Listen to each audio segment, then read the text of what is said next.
The first thing she said to me wasn't, "Thank you for your work." It wasn't even, "This is hard." It was, "Don't dirty my hands." Yeah, that. My name is Elowyn Price. I am 42 years old. I was sitting in a glass conference room that always smelled faintly like lemon cleaner and burnt coffee. The kind of room where people pretend everything is clean. Clarissa Vaughn sat across from me. CEO, perfect hair, perfect posture. Like she ironed herself every morning. HR was already there. Folder open. They didn't waste time. Organizational restructuring, Clarissa said. Flat. Like she was reading the weather. They slid the severance agreement toward me. 12 weeks of pay. Health benefits through the end of the quarter. A broad non-disparagement clause that basically said I couldn't say anything negative about the company, its leadership, or its operations, anything that might harm reputation. I read it twice. I swear my hands didn't even shake. I'm going to activate my meeting notes app.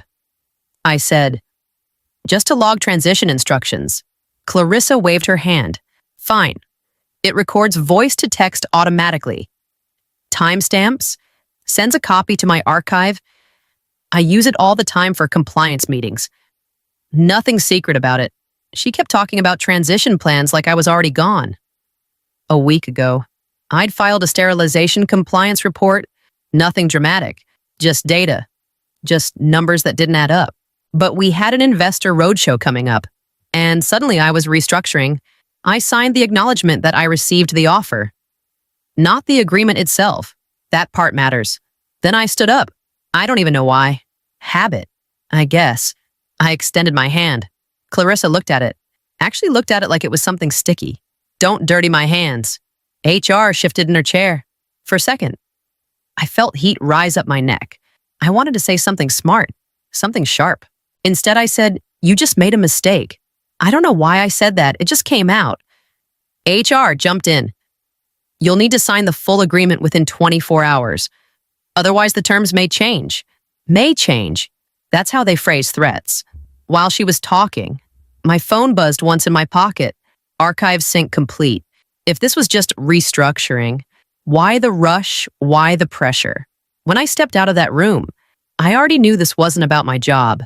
It was about something I'd written down. And I wasn't done reading. I didn't go home after the meeting. I went back to my office, or what was still technically my office, for a few more hours. I pulled my original contract out of the bottom drawer. I always kept a paper copy. People laugh at that, until they don't. 6 years ago. They recruited me right after the company got slapped with an FDA warning letter, production delays, sterilization variants, nothing catastrophic, but enough to scare investors. Back then, it wasn't Clarissa who interviewed me. It was 2 board members and the general counsel. One of them had said, "We need someone who can speak up without fear." I'd replied, then put it in writing. That's how Section 7.3 happened. It gave me the right to report safety concerns internally, direct access to the audit committee, protection from retaliation. And this part mattered. No post-employment agreement could override those rights. I remember the general counsel sliding the red-lined draft across the table. "This is unusual," he said. "So is getting an FDA warning." I answered. They approved it. Now I read the severance agreement again. The non-disparagement clause was broad. No carve-out for whistleblowing. No mention of statutory protections. Just blanket silence. That's not standard language for a compliance hire. Not in Minneapolis. Not in medical devices. I called Daniel, the in-house lawyer I used to work with on audit reviews. "They're pushing a clean NDA," he asked. "Clean for them." I said, "Not for me." He went quiet for a second. If 7.3 is still in force, that's not just HR paperwork. That's governance. Governance. That word carries weight in a boardroom. I hadn't even left the parking lot when the email came through. Subject line, severance agreement. Action required. I opened it sitting in my car, hand still on the steering wheel. You are required to execute the agreement within 24 hours. Failure to execute may impact terms.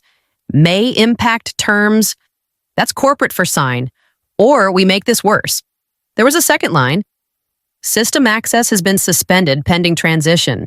I laughed. Not because it was funny, just because it was obvious. I replied before I could talk myself out of it. I'm requesting 7 days to review with independent counsel. 5 minutes later, HR responded, the offer is tied to the current fiscal window. No extensions. 24 hours is the standard window. Standard. For who I typed again. Please confirm in writing that no extension will be granted and that severance terms may change if I don't sign within 24 hours. She answered in under 2 minutes. Confirmed. There it was. Clean. Documented. 2 hours later, I drove back to the building to finish pulling compliance files I'd been organizing. My badge didn't beep green. It blinked red. Security shrugged. System says inactive. I checked my phone. My company email was gone. My shared drive access revoked. The deadline hadn't expired. I texted Daniel. They locked me out. Before the deadline, he wrote back. Yes, he didn't respond right away. That scared me more than anything. I sat on the concrete step outside the entrance. Wind cutting across the lot. My phone screen reflected my face back at me. I looked tired. Older. I started documenting. Screenshots of the access denial. Timestamps on my email requests. Cloud logs showing file uploads that had been running when they shut me out. I didn't call HR, didn't argue. I just preserved everything. Tell me something. If this was just paperwork, why cut off my access before I even had the chance to say no? The letter arrived by courier the next morning. Thick envelope. Corporate letterhead. No greeting. Termination for cause. Insubordination. I read it twice. Then a third time. They accused me of data exfiltration, claiming my final cloud uploads were an attempt to steal proprietary IP, rather than a legitimate transition of files, and that I refused to cooperate. The letter stated, I opened my laptop. Upload logs still showed active transfers when my access was cut. Email chain showed I had sent credentials to the operations lead. Timestamps didn't lie. I replied in one line. Please confirm date of disciplinary hearing under Section 14.1 of my employment agreement. That section requires documentation. A hearing? An opportunity to respond? No answer. Instead, a second email. This one from Corporate Legal. Reminder of your continuing confidentiality obligations. Unauthorized disclosure may result in legal action. There it was. Not about transition. Not about attitude. About silence. I called Daniel. They escalated. I said, Takasi asked. Yes, he exhaled slowly. That's aggressive. My files were uploading when they locked me out. I know. You think they'll sue me. Only if they think you'll back down. I hung up and stared at the kitchen table. The wood smelled faintly like old coffee. My mortgage payment was due in 3 weeks. My dad's assisted care wasn't cheap. This industry is small. Word spreads fast. I swear. For a second, I considered signing just to make it stop. Then I thought about that sterilization report sitting in their inbox. Daniel called me that afternoon. His voice sounded different, lower, filled with the anxiety of a man caught between his conscience and his paycheck. Legal reviewed everything. He said, and I asked, no performance improvement plan, no misconduct record, no disciplinary hearing. And they revoked your access before the deadline even expired. I know. Section 7.3 is still valid. That's not just standard HR language. That's board-approved governance. So they'll fix it, I asked. I almost hated how hopeful I sounded. They recommended settling under your original severance terms. But Clarissa overrode the recommendation. In writing, I leaned back in my chair. The radiator near the window clicked and hissed. Why, I said. Daniel didn't answer right away. There's an investor presentation in 3 weeks. He finally said, the roadshow is the ghost haunting every corridor of the executive wing. Clarissa needs the sterilization data to look flawless to satisfy the private equity vultures circling the scene. Any red flag in a compliance report, especially one involving batch variances, would trigger a mandatory due diligence deep dive. It would delay the funding round by months. Or worse, slash the company's valuation by half before the first slide is even shown. I let that sit. The silence on the line felt heavy. So this isn't about me. No, it's about optics. She's not just firing you, she's trying to bury the report under the noise of a contentious termination. If she can paint you as a disgruntled employee fired for cause, your report becomes tainted evidence in the eyes of the board. They'll see it as a desperate attempt at revenge, not a legitimate safety concern. And if I challenge it, then it becomes a breach of fiduciary duty. I laughed once. Short, not amused. She was gambling with patient safety and the integrity of the medical devices just to keep an investor deck clean. She wasn't just ironed and perfect. She was hollow. She overrode her own legal department to avoid looking weak, I said, or to avoid looking exposed. There's a massive difference between the two. One is an ego problem, the other is a crime. I stared at the termination letter again. They were betting I wouldn't escalate, that I'd protect my career over my claws, that I was too scared of the industry's blacklist to fight back. They were wrong. I wasn't just a compliance officer. I was the person who knew where the bones were buried because I was the one who refused to dig the graves. I didn't sleep much that night. Around 3 a.m, I opened my laptop and started drafting. Not an angry email, not a social media post, a formal complaint. Wrongful termination, breach of contract, procedural unfair dismissal, retaliation, duress. Each word felt heavy. Each one meant escalation. I called Daniel before I hit submit. If you file, he said, this doesn't stay in HR. That's the point. You understand it triggers board-mandated protocols review. I wrote section 7.3. I know what it triggers. Silence. Are you ready for this? He asked. No, I said honestly, but I'm done pretending this is paperwork. I attached the sterilization compliance report. The same one Clarissa had skimmed and dismissed as timing sensitive. The one that flagged irregular sterilization cycle data across 2 batches. Nothing explosive. Just enough to matter. You sure you want that in there? Daniel asked. If this is retaliation, then context matters. Under company bylaws, any retaliation allegation tied to compliance reporting must be disclosed to the audit committee. That means board visibility. That means oversight. I filled out the Minnesota Department of Labor and Industry form carefully. Dates, attachments, timeline. I double-checked the section referencing access revocation before the deadline. My finger hovered over submit for a second. This wasn't just about 12 weeks of severance. It was about whether internal controls rules meant anything when tested. I clicked submit within 20 minutes. I received confirmation of filing. By end of day, the internal portal showed the audit committee had flagged the filing. Audit committee notification went out.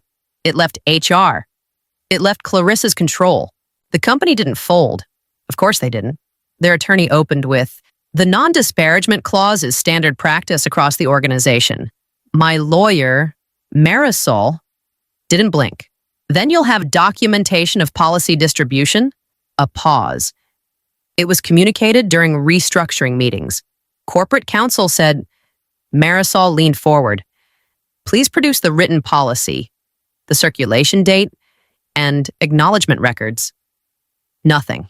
No attachment, no follow-up email. So they pivoted. The company acknowledges the recording, but we contend that the context of restructuring was a collective business decision, not a targeted dismissal. I almost laughed. Instead, I slid my laptop across the table. Cloud timestamps. I said, automatic archive logs, external sync at the moment of recording. Marisol added, and here's the email from Human Resources approving the activation of the note application at the start of the meeting. Corporate counsel scanned it. His jaw tightened just slightly. Clarissa didn't look at me. She looked at him. He tried again. Even so. Internal restructuring decisions fall under executive discretion. Marisol didn't miss a beat. Executive discretion doesn't eliminate contractual procedure. That shifted the room. They weren't arguing about tone anymore. They were arguing about rules. And the rules were written down. Counsel shuffled papers, searching for something that wasn't there. For the first time, their confidence thinned. The hearing room smelled faintly like old carpet and coffee that had sat too long on a burner. No drama, just folding tables and a digital recorder blinking red. Clarissa sat 3 seats down from me, navy suit. Perfect posture. She didn't look at me once. The administrative judge flipped through the file. Ms. Price, she said, you were initially informed your role was eliminated due to restructuring, yes. She turned to the company's attorney. And later terminated for cause, yes, Your Honor. Why did the reason change? The attorney cleared his throat. Subsequent information revealed insubordination. The judge didn't look convinced. What information? He shuffled papers. Failure to complete transition. I leaned forward. My access was revoked before the deadline expired. The judge glanced at my exhibits. I see timestamps. She turned to the company again. Why was access revoked before the 24-hour deadline silence? Clarissa's attorney tried to recover. Access suspension is standard during sensitive transitions. The judge raised an eyebrow. Even before the agreement window closes. No one answered. She flipped to another section. Was a disciplinary hearing conducted under Section 14.1? The attorney hesitated. It was not deemed necessary. Procedure is not optional. The judge said, calm, not loud, just final. Marisol slid the transcript forward. May we read the relevant excerpt? The judge nodded. Marisol read aloud. Steady your role is eliminated. No mention of misconduct. No reference to insubordination. The judge looked at Clarissa for the first time. At what point did the alleged misconduct occur? Clarissa's jaw tightened. After she resisted transition, I spoke before I could stop myself. I requested time to review the agreement. The judge held up her hand, and that request is documented. She leaned back slightly. This appears less like misconduct and more like escalation following a refusal to sign. The CFO shifted in his seat. I could hear the faint hum of the air vent above us. Then the judge said the sentence that changed the temperature in the room. The employer failed to follow its own governance framework. Not just contract, board-mandated protocols. That's bigger. Boards listen when that word shows up in a ruling. Clarissa finally looked at me. Not angry, just calculating. The judge closed the folder. I will issue a written decision. I walked out of that room shaking, but not from fear. The administrative law judge's ruling arrived via the e-filing portal, 12 pages of clinical, devastating prose. No drama, just 12 pages and a digital signature. I opened it at my kitchen table. The screen light made everything look harsher than it was. Marisol called as I was scrolling. You're going to want to read page 7 slowly. She said, I did. Severance agreement invalid due to unreasonable review period. I let out a breath I didn't realize I was holding. She continued, termination for a cause procedurally defective? That's clean. I said, it gets cleaner. Retaliation claim credible. There it was. Not proven beyond all doubt. Not poetic. Just credible. Award granted. 12-week severance. 8 weeks additional damages. Legal fees. Continuation of benefits. Short. Clinical. Final. Marisol's voice softened. You won. I stared at the line that mattered most. Employer disregarded established governance protections. Fiduciary duty. That word again. They'll pay? I asked. They have 14 days. I closed my laptop slowly. It wasn't about the money anymore. 12 weeks. 8 more. That helps. Sure. Mortgage doesn't care about principal. But this ruling isn't private. Public record. Searchable. Downloadable. The company wired the money on day 10. 12 weeks of severance. 8 weeks additional damages. Legal fees. Benefits continuation. Clean. Transactional. Marisol called. They complied. Of course they did. I said, they don't want enforcement proceedings. The ruling didn't disappear. It got picked up by a compliance journal out of Chicago. Small publication. But in medical devices, small journals get read by very serious people. 3 weeks later, Daniel texted me. Audit committee opened an independent review of what I asked. Internal controls override. Retaliation exposure. Safety escalation protocol. Then another message a month after that. D&O insurance premiums increased. Carrier cited procedural failure. That's the kind of sentence that makes boards nervous. At the next quarterly investor call, someone asked about recent governance findings. I wasn't on the call. I didn't need to be. 6 months later, Clarissa Vaughn stepped down to pursue other opportunities. No apology, no dramatic exit, just corporate language. Daniel called again. It's done. He said, no, I told him. It's recorded. I started at a new firm across the river. Smaller team.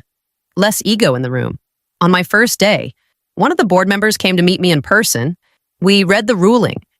He said, we prefer people who follow procedure. He held out his hand.